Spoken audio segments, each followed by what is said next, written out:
Good morning छात्राओं। आज अपन कक्षा 11 की अनिवार्य हिंदी का पहला पाठ शुरू कर रहे हैं। ये पाठ का नाम है नमक का दारोगा, जिसके लेखक हैं मुंशी प्रेमचंद। मुंशी प्रेमचंद के बारे में तो आप थोड़ा बहुत जानते ही होंगे, चलो फिर भी अपन इनके जीवन परिचय से वाकिफ होते हैं। प्रेमचंद का जन्म 1880 में उत्तर प्रदेश के गांव लमही में हुआ था और इनकी मृत्यु 1936 में हुई थी। प्रेमचंद जो कि शुरू से ही बड़े मेधावी व्यक्ति रहे, लेकिन कुछ परिस्थितियोंवश इनको ज़्यादा अवसर नहीं मिला, इसके बारे में भी अपन इसमें जानेंगे। प्रेमचंद हिंदी कथा साहित्य के शिखर पुरुष माने जाते हैं। इनका बचपन अभाव में बीता। पारिवारिक समस्याओं के कारण इन्होंने BA तक की शिक्षा प्राप्त की थी। राष्ट्रीय आंदोलन में गांधी जी के साथ सक्रिय भूमिका में होने के कारण इनको सरकारी नौकरी से हाथ धोना पड़ा था, और लेकिन इन्होंने अपना लेखन कार्य सुचारू रूप से चालू रखा। आपकी रचनाओं में जीवन का यथार्थ है और आदर्श दोनों था। प्रेमचंद पहले रचनाकार हैं जिन्होंने कहानी व उपन्यास की विधा को कल्पना और रोमानियत से निकालकर यथार्थ की ठोस जमीन पर स्थापित किया। अब इनकी कुछ रचनाएं हैं। सारी रचनाओं का अपन जिक्र नहीं करेंगे। जो इनकी मुख्य रचनाएं रही है, जैसे कहानी के क्षेत्र में, उपन्यास के क्षेत्र में, तो अपन इनकी मुख्य कहानियां हैं पंच परमेश्वर, जो कि इनकी पहला कहानी संग्रह है, और बड़े घर की बेटी, नमक का दारोगा, नशा, ईदगाह आदि इनकी एक सुप्रसिद्ध कहानियाँ रही है। और इसी तरह इन्होंने कुछ उपन्यास लिखे। उपन्यासों की सबकी पृष्ठभूमि जो है ग्रामीण होते हुए एक नारी की व्यथा, नारी की जो अभाव में जीवन है, वो नारी पर जो बंदिशें लगाई जाती है, उनके बारे में चित्रित किया गया है। इनके मुख्य उपन्यास है निर्मला, सेवा सदन, प्रेमाश्रम, रंगभूमि, कर्मभूमि, गोदान, मंगलसूत्र। मंगलसूत्र इनका पूर्ण नहीं हो पाया था, अधूरा ही लिखा था इन्होंने, और इनकी मृत्यु हो गई थी। और अब अपना आज का पाठ परिचय है। पाठ का नाम है नमक का दारोगा। इसका छोटा सा परिचय मैं आपको बताती हूँ, थोड़ा सारांश रूप में बता पाएंगे। इस कहानी के दो मुख्य पात्र हैं, एक पंडित अलोपीदीन और एक मुंशी बंशीधर। पंडित अलोपीदीन जो कि बहुत ही धनी परिवार से ताल्लुकात रखता है और भ्रष्टाचार और घूसखोरी इन सब में विश्वास रखता है। क्योंकि उसके आज तक के सारे काम इन्हीं को आधार बनाकर उसने अपने सारे काम निकलवाए हैं। वो किसी अफसर को अफसर नहीं मानता, वो किसी से भी नहीं डरता, और पैसों के दम पर वो अपने सारे काम करवाता है। लेकिन उसका पाला एक बार ये बंशीधर नाम के व्यक्ति से होता है।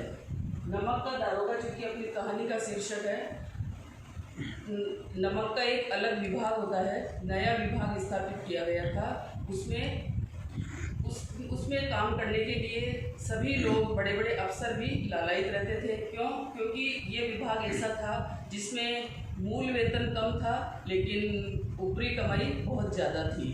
तो हर व्यक्ति की निगाह ऊपरी कमाई पर रहती थी। इसी के क्रम में जब एक बार बंशीधर अपनी नौकरी के लिए प्रयास करते हैं, तो भगवान की कृपा से उनको ये नमक का विभाग ही मिलता है।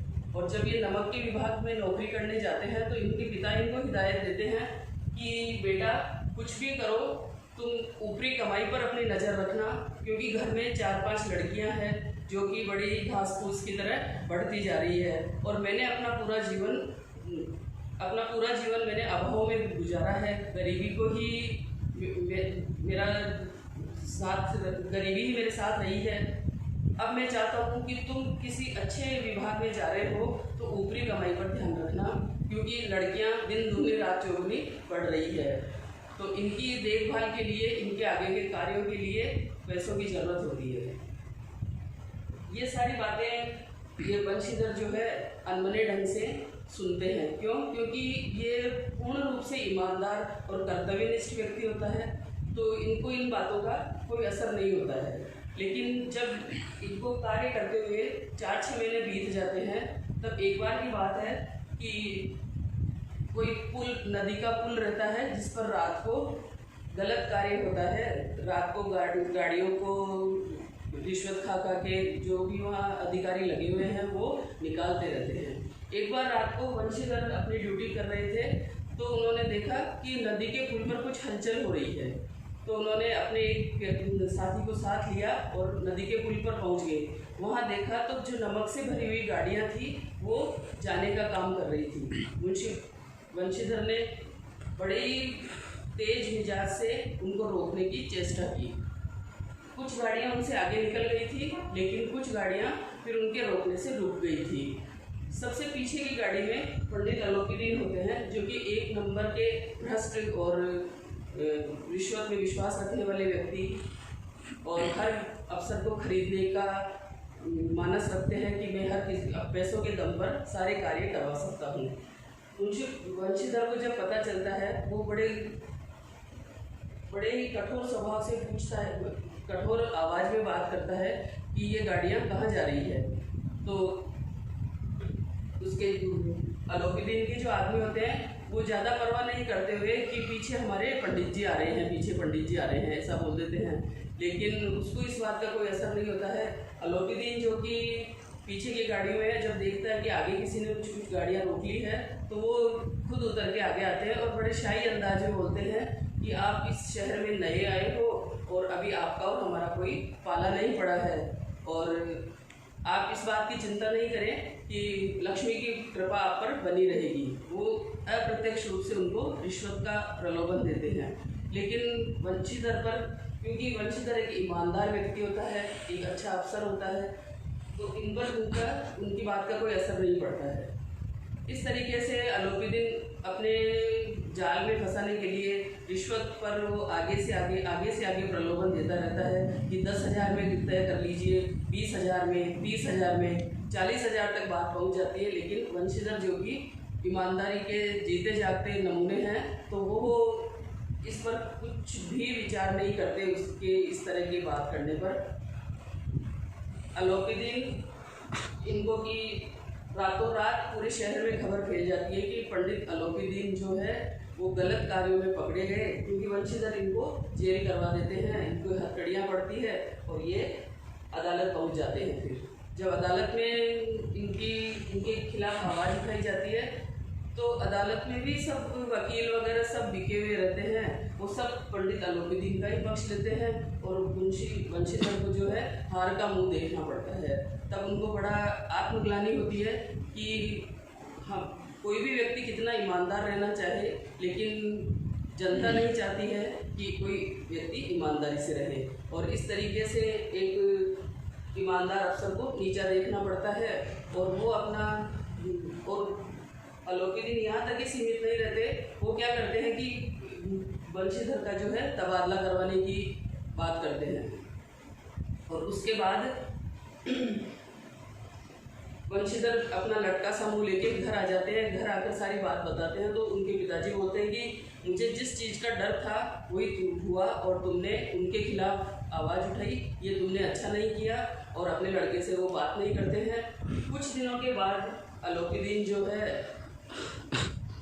एक दिन वंशीधर के घर आते हैं। क्योंकि कहीं ना कहीं पंडित अलोपीदीन को उनकी ईमानदारी उनके अंदर घर कर जाती है कि इतना ईमानदार अफसर जो इतने बड़े बड़े प्रलोभन देने से भी डिगा नहीं, ये तो वाकई में बहुत ही अच्छा व्यक्ति है।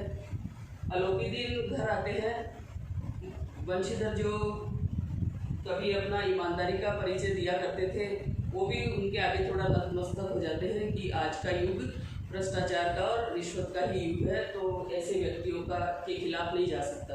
ऐसा सोचकर वो उनसे बहुत विनयपूर्वक बात करते हैं। अलोपीदीन उनसे बोलते हैं कि ऐसा कुछ नहीं है, मैं तुम्हारी ईमानदारी से और तुम्हारे कर्तव्यनिष्ठ कर्तव्यपरायणता से मैं बहुत प्रभावित हुआ हूँ। अब तुम्हें मैं अपनी स्थायी जो संपत्ति है, मेरी जो जमींदारी है, उसका मैं तुम्हारे को मैनेजर बनाता हूँ। तो बच्चों, ईमानदार व्यक्ति को थोड़ी परेशानी उठानी पड़ती है, लेकिन उसको कहीं ना कहीं जाकर सफलता मिलती ही है।